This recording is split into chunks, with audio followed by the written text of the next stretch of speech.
नागपुर के कलमना सब्जी मार्केट में आड़तियों के उग्र आंदोलन के बीच हड़ताल स्थल पर ध्वजारोहण किया गया। ध्वजारोहण के बाद विनोद लोखंडे ने संबोधित किया।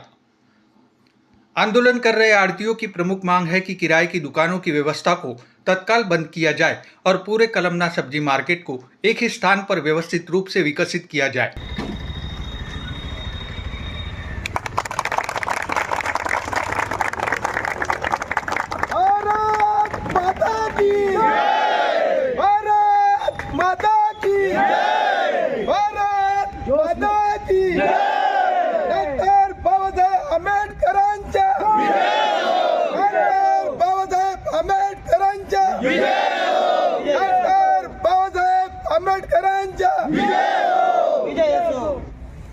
प्रदर्शनकारियों का कहना है कि वर्ष 2013 में कॉटन मार्केट से कलमना स्थानांतरण के समय एपीएमसी प्रशासन ने आधुनिक सुविधाओं से युक्त बाजार देने का वादा किया था, लेकिन 13 साल बीत जाने के बावजूद वह वादा अब तक पूरा नहीं किया गया। जो दुकानें बांटी गई है उसने पारदर्शिता अपनाई जाए।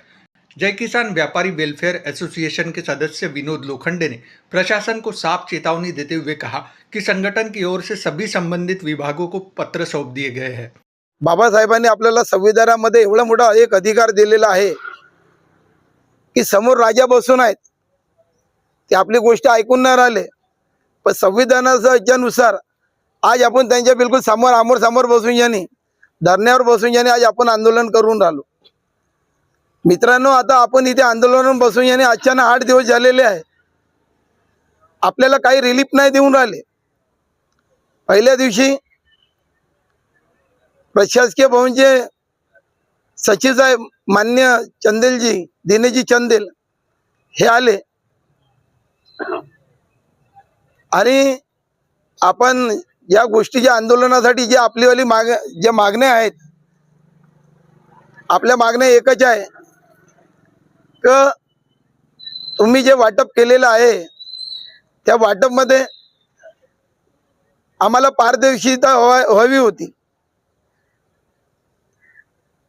यदि आने वाले समय में मांगों पर ठोस निर्णय नहीं लिया गया तो पूरे सब्जी मार्केट को बंद किया जाएगा।